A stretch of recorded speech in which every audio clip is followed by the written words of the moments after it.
बातें। ओके जी, आज हम पढ़ रहे हैं बच्चों प्रेशर के डिफरेंट यूनिट्स की आपस में इंटर कन्वर्जन। तो ये आपके सामने स्क्रीन पे डिफरेंट प्रेशर के यूनिट्स हैं। इनमें जो दो यूनिट्स जो जो साइड पे लिखा है, पास्कल जो है वो बेसिकली ऐसा यूनिट है। इसके अलावा एटमॉस्फेरिक प्रेशर एटीएम, न्यूटन पर मीटर स्क्वायर, पीएसआई पाउंड पर square inch, millimetre of mercury और टॉर, ये बेसिकली कुछ इंपॉर्टेंट जो हैं वो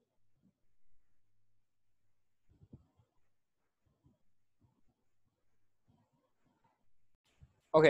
अब मैं आपके सामने जो लिखने वाला हूं ये सबसे इंपॉर्टेंट है इसकी कन्वर्जन में कि एटीएम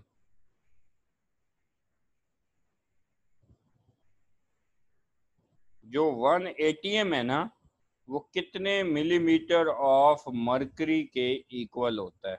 760। और वो कितने टॉर के इक्वल होता है? 760। और वो कितने पाउंड पर स्क्वायर इंच की इक्वल होता है? 14.7। और वो कितने पास्कल की इक्वल है? 101325। सॉरी,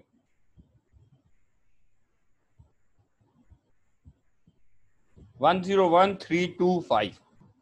इसके अलावा एक और यूनिट था न्यूटन पर मीटर स्क्वायर, इसकी भी सेम रीडिंग है 101325। इसके अलावा एक और था किलो पास्कल। किलो पास्कल में 101 point sorry 325। No, this is very important कि ये जो मैंने आपके सामने लिखा है, दोबारा गौर से सुनिएगा इसको, कि 1 एटमॉस्फेरिक प्रेशर इक्वल होता है 760 मिलीमीटर ऑफ मर्करी के, वो इक्वल होता है 760 टॉर के। 760 टॉर इक्वल है 14.7 पाउंड पर स्क्वायर इंच के, वो इक्वल है 101325 पास्कल के, वो इक्वल है 101325 न्यूटन पर मीटर स्क्वायर के, वो इक्वल है 101.325 किलो पास्कल के। ठीक है, ये यहां तक अभी बेसिक। अच्छा, अब मैंने बहुत इजी सा क्वेश्चन है। Suppose convert 40 ATM into torr. Atmospheric pressure को टॉर में कन्वर्ट करना है। अब स्टेप समझिएगा, इसका तरीका समझिएगा। एटमॉस्फेरिक प्रेशर को टॉर में कन्वर्ट करना है, तो पहले मैं क्या करूंगा, हेडिंग लिखूंगा ऊपर एटीएम रेशो टॉर, हेडिंग आएगी एटीएम रेशो टॉर। अब ये हमें याद होना चाहिए कि एटीएम की वैल्यू जब 1 होती है तो टॉर की वैल्यू 760 होती है। तो मैं यहां आऊंगा, यहां पुट करूंगा एटीएम 1 टॉर 760।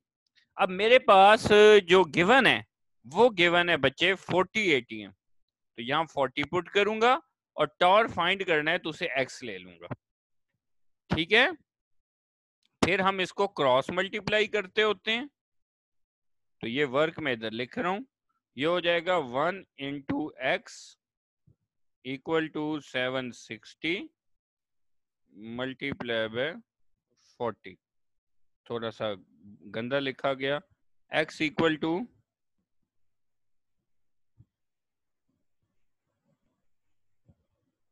760 multiply by 40। तो हम इसका आंसर ले लेंगे जो भी आएगा।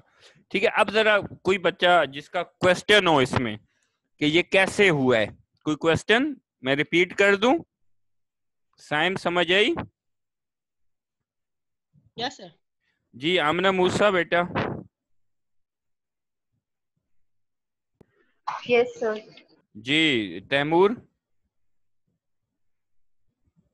Yes sir. जी, किसी को डाउट है तो बताएं। मरियम, फिजा, निमरा। No sir. चलें, नो सर। ये तो कमाल हो गया, अगर पहली दफा में ही समझ आ गई ये बात। एक और क्वेश्चन करते हैं जी। Convert 250 torr into pascal. 250 torr को पास्कल में कन्वर्ट करना है, तो कोई बच्चा मुझे गाइड करेगा कैसे हल करना है? ये कौन करेगा? किसको सही समझ आई है वो बताया ना। सना तरीका बताएं इसका। जी जी हाँ तैमूर बताओ क्या करूंगा। टॉर रेशो पास्कल लिखेंगे। बिल्कुल सही है, टॉर रेशो पास्कल। फिर बाकी रीडिंग पे चले जाएं। हाँ क्या लिखेंगे? क्या लिखेंगे? 760 रेशो 101.325। जबरदस्त, शाबाश। 760 रेशो 101.325। अब आगे 250 रेशो एक्स। बिल्कुल सही है, क्योंकि पास्कल फाइंड करना है, ये एक्स। अब ये हो जाएंगे क्रॉस मल्टीप्लाई और एक्स की वैल्यू निकाल दी जाएगी। किसी बच्चे को अभी तक डाउट है तो मुझे बताएं, इसके बाद फिर हम अगले टॉपिक पे चलते हैं।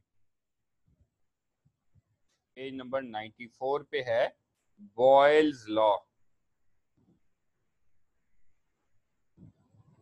इजी है, लॉ आपने पढ़ा हुआ है। सबसे पहले ये लॉ कौन सी स्टेट ऑफ मैटर के लिए? Solid, liquid, gas? Gas. Gas, बिल्कुल। ये चैप्टर ही गैसेस का हम पढ़ रहे हैं। ये भी बात है, आपने पहले भी पढ़ा है ये गैसेस के बारे में। ये दो चीजों का रिलेशन बताता है। गैस के ऊपर का बिहेवियर बताता है कि क्या चेंजेस आती हैं इनकी आपस में, वॉल्यूम और प्रेशर का। तो बॉयल्स लॉ कहता है दो चीजों को कांस्टेंट रखो, दो चीजें कांस्टेंट रखनी है। स्मॉल एन से क्या मुराद होगी तैमूर? स्मॉल एन क्या होगा बच्चे? मोल्स। नहीं, मोल्स, मोल वो स्ट्रक्चर में शेल्स पड़ते हैं, ओवरऑल मोल्स होता है। और टी से मुराद है टेम्परेचर।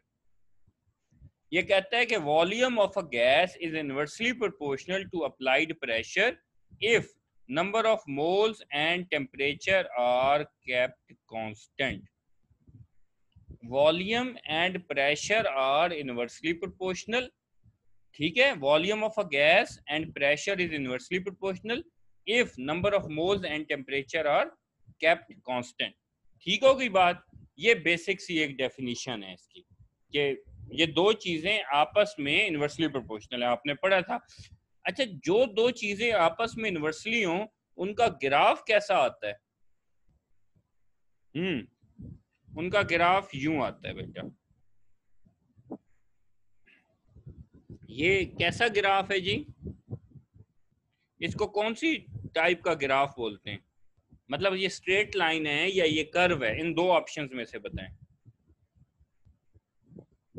हाँ बच्चों,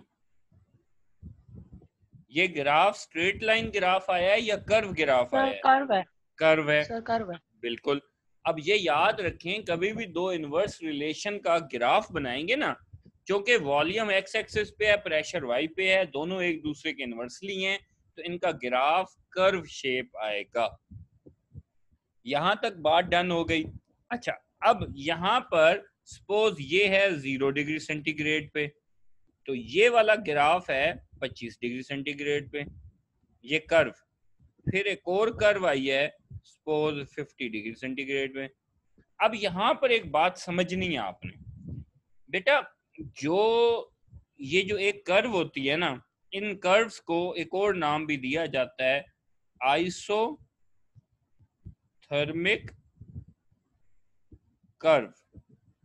आइसोथर्मिक कर्व यानी कि ये जितने भी इसमें पॉइंट्स हैं, जितने भी डाटे लिए हुए, आपको पता है ग्राफ बनाते हैं यूं डिजिट्स लगा के ना, तो जब आप एक ग्राफ बनाते हो और एक कर्व बनाते हो, उस दौरान आपने ओवरऑल पढ़ा है कि क्या चीज कांस्टेंट होनी चाहिए बॉयल्स लॉ में?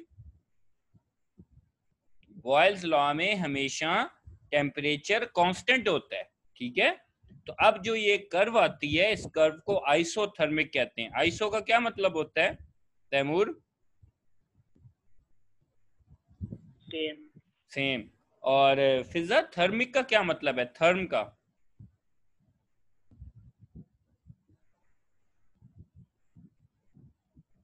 आइसोथर्मिक कर्व्स। आइसोथर्मिक कर्व्स क्या हुई? The curves drawn at constant temperature या सेम टेम्परेचर। तो अब एक चीज आपने इधर से इंटरप्रेट की होगी कि जब भी कर्व हाई टेम्परेचर पे बनाई जाए तो वो आउटर साइड पे चली जाती है, ऐसे ही हो रहा है ना। और जब लो टेम्परेचर की हैं वो क्लोजर टू द ग्राफ आ रही हैं, क्लोजर टू द एक्सिस आ रही हैं। ऐसे ही है, ये भी क्वेश्चन पूछा जाता है कि आइसोथर्मिक कर्व क्या है और उनके डिफरेंट टेम्परेचर पे बिहेवियर क्या होता है। लो टेम्परेचर पे कर्व्स क्लोजर हो जाती हैं टू द एक्सिस और हाई टेम्परेचर पे वो अवे चली जाती हैं। ठीक है, यहां तक बात समझ आई तो मैं आगे मूव करता हूं। मैंने अभी तक आपको बताया है, जो उसकी समरी ये है, हमने पढ़ा है जी बॉयल्स लॉ, ये गैसेस का बिहेवियर एक्सप्लेन करता है। गैसेस में प्रेशर और वॉल्यूम का रिलेशन ये कहता है जी इनवर्स है कि जब हाई प्रेशर अप्लाई होगा तो वॉल्यूम कम हो जाएगा और जब लो प्रेशर होगा तो वॉल्यूम ज्यादा होगा। ये दोनों इनवर्स हैं। फिर जब भी ये चूंकि दो इनवर्स हैं, इनका ग्राफ बनाएंगे तो वो कर्व शेप आएगा। इनका ग्राफ वॉल्यूम और प्रेशर को ड्रॉ करते हुए वॉल्यूम को एक्स एक्सिस पे लिया जाता है, प्रेशर को वाई एक्सिस पे, एक कर्व ड्रॉ की जाती है और उस कर्व को एक कांस्टेंट टेम्परेचर पे ड्रॉ किया जाता है, उसे आइसोथर्मिक कर्व कहते हैं। डिफरेंट कर्व्स ड्रॉ करें तो जो अगर सपोज यूं मैं एक क्वेश्चन पूछूं, ओवरऑल ऑब्जेक्टिव में आ जाए कि भाई आप ये बताएं कि ये जो कर्व्स हैं इनके से एक कर्व जो है वो 100 पे ड्रॉ हुई है, एक 200 पे, एक 300 पे, बताएं 300 वाली कौन सी होगी? तो क्या बताएंगे आप? अगर मैं कहूं कि इनमें से एक कर्व 100 डिग्री सेंटीग्रेड वाली है, एक 200 वाली है, एक 300 वाली है, तो बताएं आप 300 वाली कौन सी कहेंगे? जी आमना मूसा आप बताएं, क्या आप इसको 300 वाली बोलेंगे, अपर वाली को? आमना मूसा बेटा आवाज नहीं आ रही।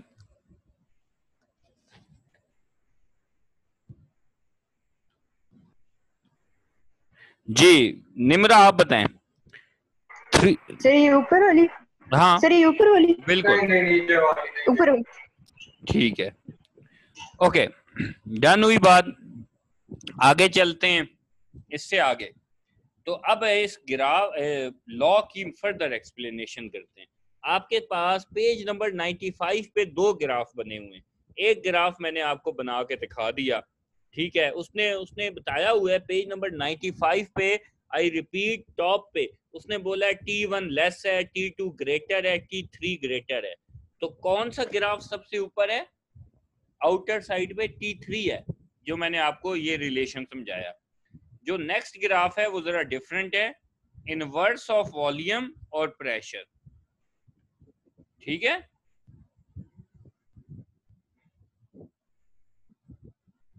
इनवर्स ऑफ वॉल्यूम 1/v और प्रेशर के दरमियान ग्राफ। इनका ग्राफ जो है वो हमेशा स्ट्रेट लाइन आएगा।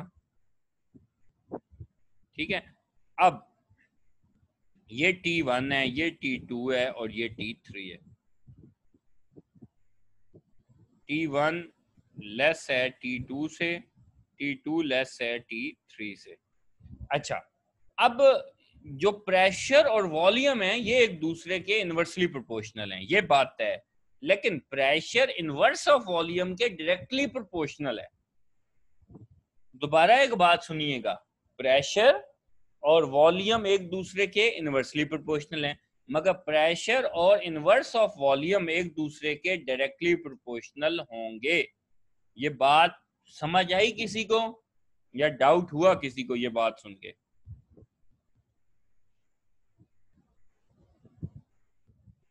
सर रिपीट कर दें। रिपीट करते हैं जी। प्रेशर और वॉल्यूम एक दूसरे के इनवर्सली प्रोपोर्शनल हैं, प्रेशर और इनवर्स ऑफ वॉल्यूम एक दूसरे के डायरेक्टली प्रोपोर्शनल हैं। आइए मैं आपको ये प्रूव करके दिखाता हूँ। प्रेशर अगर 10 हो वॉल्यूम 4 हो तो 10 4 40 हो गया।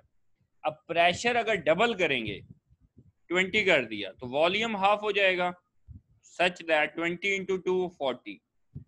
आप प्रेशर को फिर डबल कर दें, 20 इंटू डबल हो गया 40, वॉल्यूम को हाफ कर देंगे, पीवी कांस्टेंट 40। ठीक हो गई बात। अच्छा, अब inverse of volume 1 divided by 4, क्या आंसर आएगा? मैथ वालों को तो जुबानी आना चाहिए। 0.25, 1 डिवाइडेड बाय 2 क्या आ जाएगा? 0.5 और यहाँ 1। आए अब ग्राफ बनाते हैं दोनों के।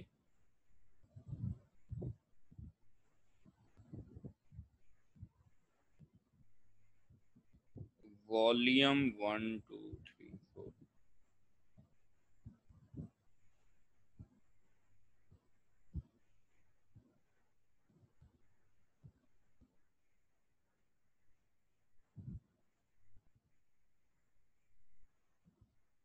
चलें जी। अब जरा ये रीडिंग्स देखें।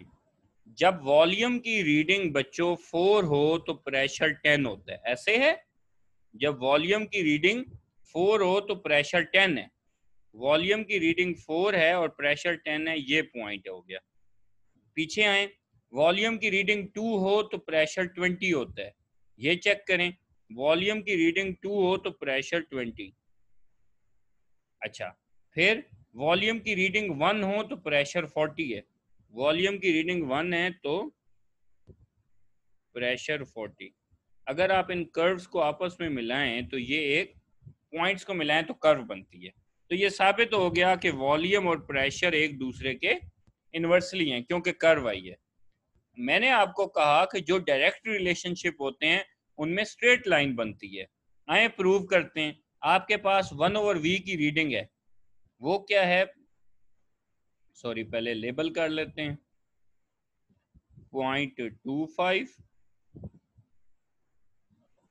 0.5, 0.75 और 1 पॉइंट, यानी 0.25 के हिसाब से, या इसको क्लियर कर लेते हैं।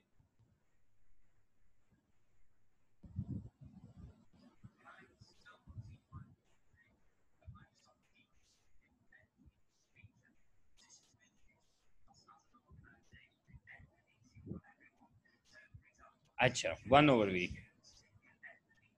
ओके, अब प्रेशर आपके पास उसी तरह 10 20 30 40। अब जरा मुझे ये रीडिंग्स देखते जाइएगा। 0.25 1/v पे प्रेशर कितना है बच्चे? साइम, 1/v की रीडिंग 0.25 हो तो प्रेशर कितना है? 10। ठीक है, ये पॉइंट लग गया। आगे वापस चलते हैं। 0.5 पे प्रेशर की रीडिंग है 20। 0.5 पे प्रेशर की रीडिंग है 20, ठीक है।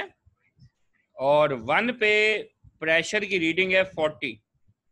1 पे प्रेशर की रीडिंग है 40। अगर हम इन पॉइंट्स को आपस में मिला लें तो स्ट्रेट लाइन किस्म का कर्व नहीं बन रही। तो ये साबित हो गया भाई सना के प्रेशर और इनवर्स ऑफ वॉल्यूम एक दूसरे के डायरेक्टली प्रोपोर्शनल हैं। ठीक है, ओके सर। अब ये बताएं जी, किसको डाउट है स्टिल अभी तक? कोई इसको प्रूव करने में किसी को डाउट आ रहा है तो बताएं।